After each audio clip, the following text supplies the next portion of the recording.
Hebreo. Mga kapatid, nananatili pa ang pangako ng Diyos na tayo'y makapapasok at makapamamahinga sa piling niya.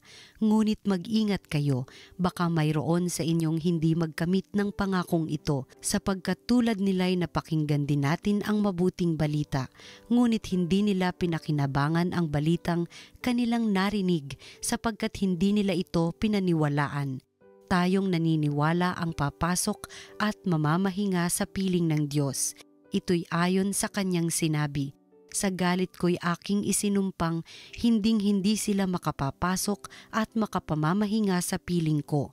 Sinabi niya ito bagamat tapos na ang kanyang pagkalikha sa sanlibutan, sapagkat sinabi sa isang bahagi ng kasulatan ang tungkol sa ikapitong araw, at sa ikapitong araw nagpahinga ang Diyos sa kanyang paglikha. At muli pang sinabi, hinding-hindi sila makapapasok at makapamamahinga sa piling ko, kaya't magsikap tayong makapasok at makapahinga sa piling ng Diyos. Huwag sumuway ang sinuman sa atin para hindi mabigong tulad nila. Ang salita ng Diyos.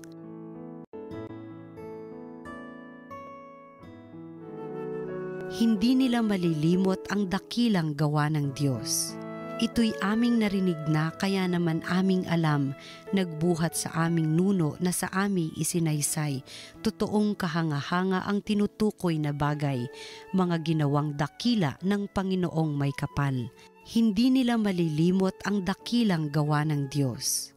Sa lahat ng lahi nila ito'y dapat na iaral, at ang angkang susunod pa ay marapat na turuan. Sa ganito masusunod nilang lagi yaong utos, ang matatag na pag-asa'y ilalagak nila sa Diyos, at ang dakila niyang gaway hindi nila malilimot. Hindi nila malilimot ang dakilang gawa ng Diyos. Sa kanilang mga nuno hindi dapat na pumaris na matigas ang damdaming sa Diyos ay naghimagsik. Isang lahing di marunong magtiwala at magtiis, ang pag-asa ay marupok at kulang ang pananalig. Hindi nila malilimot ang dakilang gawa ng Diyos. Ang mabuting balita ng Panginoon ayon kay San Marcos. Noong panahong iyon, bumalik si Jesus sa Capernaum at kumalat ang balitang siya'y nasa kanyang tahanan, kaya't nagkatipon ang napakaraming tao, anupat wala nang matayuan kahit sa labas ng pintuan. Samantalang nangangaral si Jesus, may idinating na isang paralitikong dala ng 4 katao. Hindi nila ito mailapit kay Jesus dahil sa dami ng tao, kaya binakbak nila ang bubong sa tapat niya at inihugos ang paralitikong nakaratay sa kanyang higaan. Nang makita ni Jesus kung gaano kalaki ang kanilang pananalig, sinabi niya sa paralitiko, "Anak, ipinatatawad na ang mga kasalanan mo." May nakaupo roong ilang eskriba na nagsaloob ng ganito. Bakit nagsasalita ng ganito ang taong ito? Kalapastanganan sa Diyos iyan. Hindi ba't Diyos lamang ang makapagpapatawad ng mga kasalanan? Talos ni Jesus ang kanilang iniisip, kaya't sinabi niya, "Bakit kayo nagsasaloob ng ganyan? Alin ba ang lalong madali? Ang sabihin sa paralitiko, ipinatatawad na ang mga kasalanan mo, o ang sabihing, tumindig ka, dalhin mo ang iyong higaan at lumakad ka? Patutunayan ko sa inyo na dito sa lupa, ang anak ng tao ay may kapangyarihang magpatawad ng mga kasalanan." Sinabi niya sa paralitiko, "Tumindig ka, dalhin mo ang iyong higaan at umuwi ka." Tumindig naman ang paralitiko, binuhat ang kanyang higaan at umalis na nakikita ng lahat. Sila'y pawang ng gilalas at nagpuri sa Diyos. "Hindi pa kami nakakikita ng ganito," sabi nila.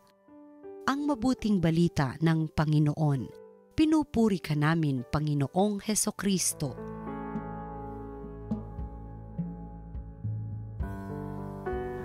Mga minamahal na kapatid, gaano po tayo kahanda talaga na masurpresa ng Diyos sa ating buhay?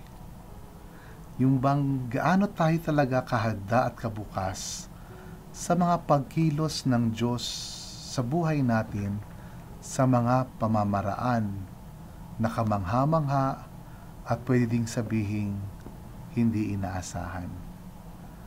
sapagkat ang ating Panginoon ay hindi naman nagkatawang tao para lang maging kasama natin.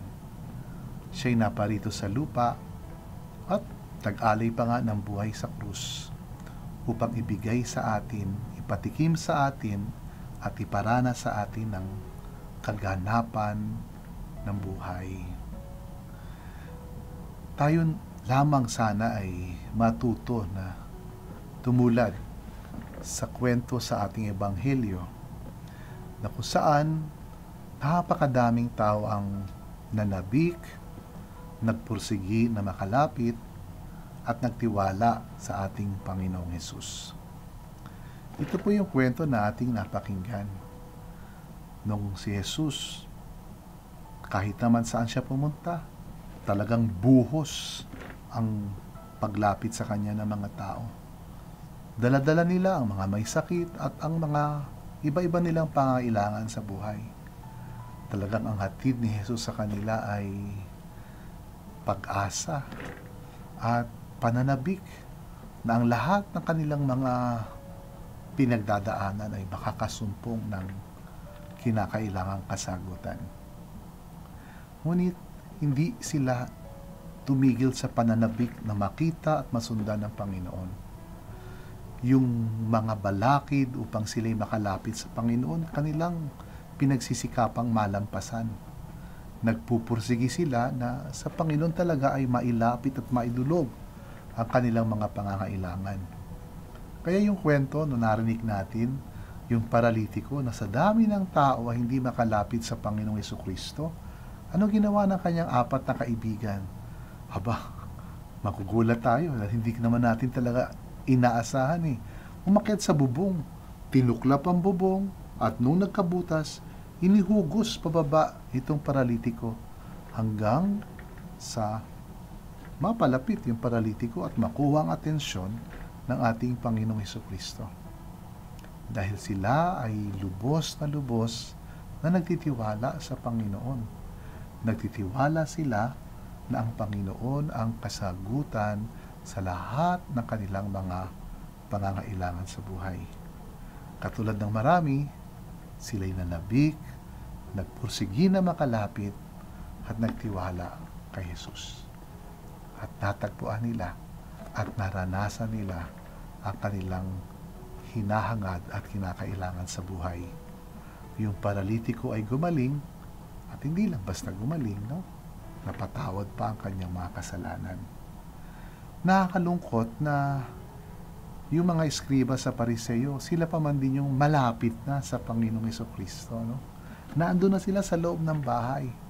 Pero wala bang pananabik at walang pagpupursige at walang pagtitiwala kay Jesus. Kaya nga kahit yung kamanghamanghang paggaling noong paralitiko ay kanilang pinagdudahan at kanilang talagang inusig o talagang tinanong bakit niya ito ginagawa at itinuturing pang isang kasalanan, no? Ito nakakalungkot, no? Andito ang Panginoong Hesus, malapit ka, pero sarado ang puso. Kaya't kahit ang Panginoon ay gumawa ng mga kamanghamanghang bagay, kahit kanyang tutuparin ang kanyang mga magagandang sorpresa sa inyo at sa akin, hindi natin ito makikita. Kaya't inaanyayahan tayo ng Ebanghelyo na lagi na sa ating puso't kalooban, paghariin ang pananabik at pagpupursigi na sa Panginoon makalapit. Bakit? Dahil sa Kanya tayo nagtitiwala. At idagdag natin ang paalaala o babala ng ating unang pagbasa mula sa sulat sa mga Hebreo. Kailangan din nating ingatan itong pagtitiwala, pananabik at pagpupursigi na makalapit kay Jesus. Sapagkat alam naman natin na kabi-kabila ang mga pagsubok sa buhay, pero wag nating hahayaan itong mga pagsubok na ito at wag nating hahayaan pati ang mga tukso na sa ating darating upang tayo ay mailayo sa ating Panginoon.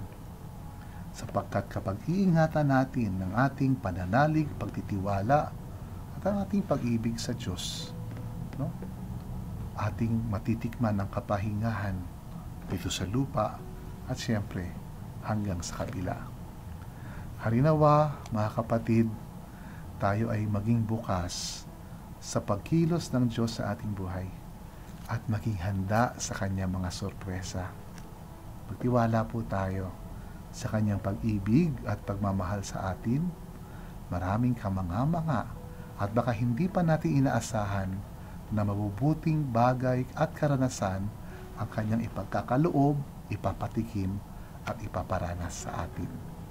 At sumayin niyo po ang pagpapala ng ating makapangyarihang Diyos, Ama at Anak at Espiritu Santo. Amen.